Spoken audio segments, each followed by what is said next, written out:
Hello everybody and welcome back to another new vlog. You catch me on a very sunny autumnal morning in the park. The main reason I've stopped here is this tree behind me. Look at how the sunlight lights up the side of that tree, and then you've got shadow on the far side of the tree. This is something I really want to kind of talk about today. Is it more important to consider the light or the composition within landscape photography, and in particular within woodland photography? Now, before I move on, I'm going to set up and take a shot of this tree behind me,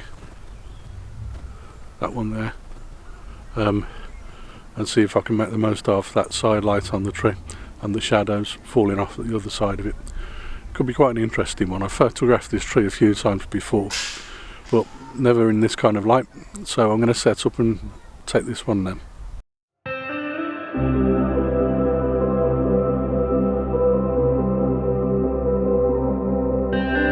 Now this morning I've got some very bright blue skies, which is lovely, don't get me wrong, but it's perfect for trying to emphasise what I'm trying to talk to you about today, and that's the choice between light and composition, and which is the most important. There's also been a little bit of high cloud that's bubbled up every now and then, which I can see just over to my left. There's a little bit more bubbling up, but that'll continue to happen at various points throughout the day. But obviously the sun is going to be out for most of the day as well.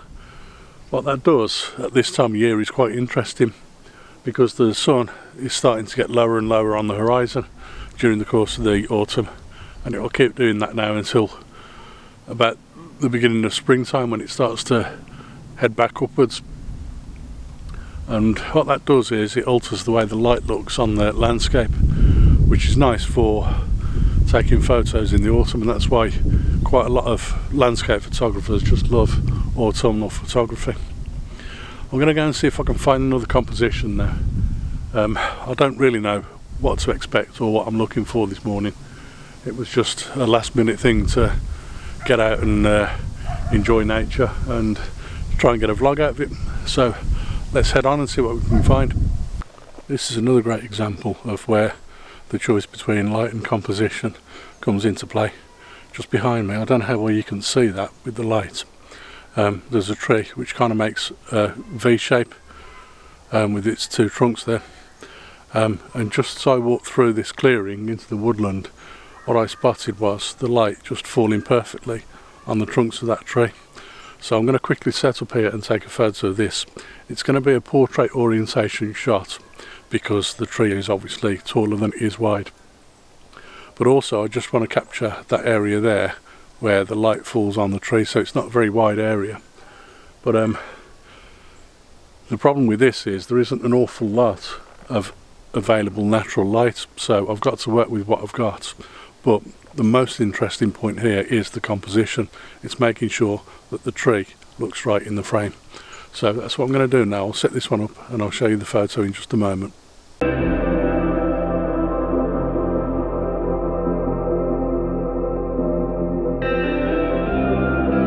Well, that was really interesting. I hope you like that shot that I've just shown you. What I noticed as I was trying to take that shot of the tree was that there's quite a high dynamic range here. That's a huge contrast between the highlight areas, how light they are, and the shadow areas, which are very dark. And what I wanted to do was make sure that I captured the exposure correctly for everything within that image. So I've had to take about 3 or 4 different exposures of that particular image, purely and simply because I wanted to make sure that I'd exposed correctly for the highlights and for the shadows. So I'm going to combine those in post-production later, and obviously you'll have seen the result already. But I think it's about 4 or 5 images that I've got to combine together to make sure I get this right. So I'll move on to my next one now. So I've just stopped here for a second to talk to you about a couple of interesting things that have just happened to me. First of all, I'm glad I captured a picture of that tree when I did. I decided to take a walk and start looking for the next composition. And as I put away my tripod picked up my bag and my empty coffee cup and turned around and headed back towards the path. I noticed that the sun had moved slightly further up in the sky just in that 90 seconds or so since I'd taken the photo, and a little bit of cloud had come across in just the wrong position, and it meant that the light on the tree was no longer there, literally just a few seconds after I'd taken the photo. So I'm glad I got it when I did. But then I've walked out into the open and looked up at the blue sky just over here, over my left shoulder, and I can see the moon is out. It's about 11:05 in the morning, and I can see the moon as bright as a button. I've taken a photo of it. I don't know if it's any good, because I couldn't really get close enough to it with just a 70 to 300mm lens, a cheap lens at that as well. So I hope you like that image. But yeah, that's the moon right there, 11 o'clock in the morning.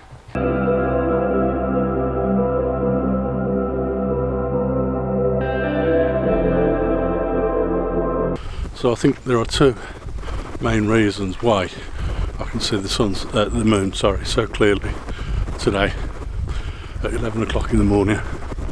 The first reason is purely and simply because we have such crystal clear blue skies at the moment, when the sky is not obscured by cloud at all.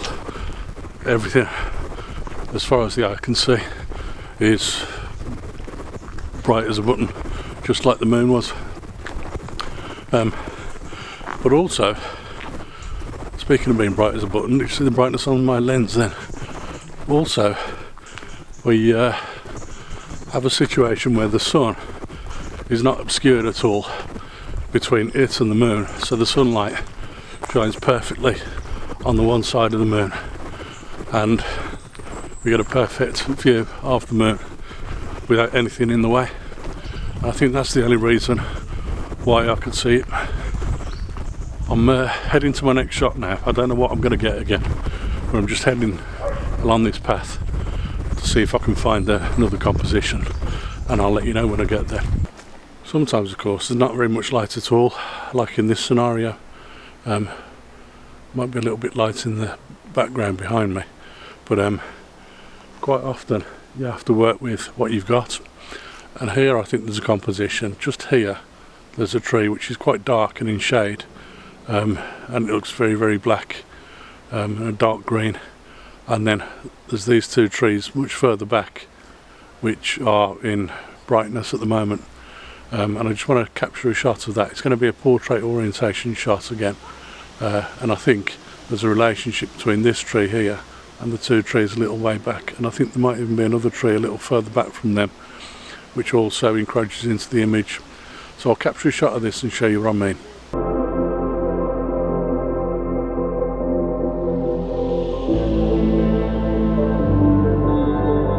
Once again, you'll notice that the dynamic range of that shot was incredible, just like it is here now. Huge contrast between the highlight areas and the shadow areas. So once again, I've shot 4 separate exposures from around half a second up to around a 15th of a second, and that's meant that I was able to capture all of that dynamic range, all of that light. But the most important thing in this scenario was the composition itself. I had to actually set up my tripod on the side of the path where there was a little bit of a slope, so I've had to try and correct my tripod for that and ensure that I extend the legs in just exactly the right place to make sure the tripod remains evenly balanced. But also I had to kind of move slightly to the edge of the path because it meant that I was leaving the path wide enough open for other walkers to walk through. There weren't that many people walking past, to be quite honest, while I was there, but I had to make sure that I wasn't in anybody's way as well. But it worked perfectly for that composition. If I hadn't done that, the composition itself wouldn't have worked. So that was the most important thing in that shot. I think I'm going to need to walk back along this path again in the winter, There's a lot of green foliage still on the trees at the moment because we are only in very early autumn, but by the time we get to the winter the trees will be stripped bare, and hopefully there'll be some nice interesting compositions in this woodland. Unfortunately for now though, some of those compositions are obscured by all the green foliage, not because it's in the way, but because it makes the image very, very busy, and the composition just doesn't work when the scene is way too busy like this. So in the winter, when there's less foliage on the trees and the trees are stripped bare, some of those trees, those dark gnarly trees, they're going to look good, especially if they're wet as well, because it makes them look even more contrasty and more interesting. For now though, I'm going to see if I can find another shot where light is the most important factor in the image. I think I've found exactly the shot I want. From this side of me, this direction, the sun is streaming into the scene, but across the pond here it is lighting the trees up perfectly on that side of the pond, and I think there's a nice little composition over there. I've shot it before in the autumn, but at a time when it was very dull and overcast, and there was just a little bit of residual light on those trees over there. But this time it's direct sunlight, which is quite interesting, and it's giving quite an interesting glow to the trees. There's not an awful lot of contrasting colours in there, mainly greens, but there is a little area of reddish brown leaves on one of the trees that might stand out well in this image. So I'm going to set up here, use a 70 to 300mm lens and try and zoom in on that one little spot and see if I can capture that spot perfectly.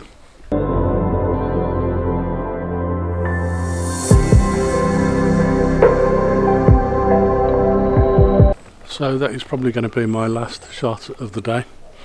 You let me know what you think in the comments box below, whether the composition is the most important or whether it's the light that's the most important in landscape photography. I still don't know for sure, but I think everybody's got their own opinion about that one. But I think this video has hopefully highlighted the importance of both of those things, and hopefully it'll inspire you the next time you're out on your own landscape photography adventure. I'm going to call it quits for today. If you've enjoyed this vlog, then please remember to like and subscribe, and comment and share as well, and I will see you on another vlog very soon. Bye for now.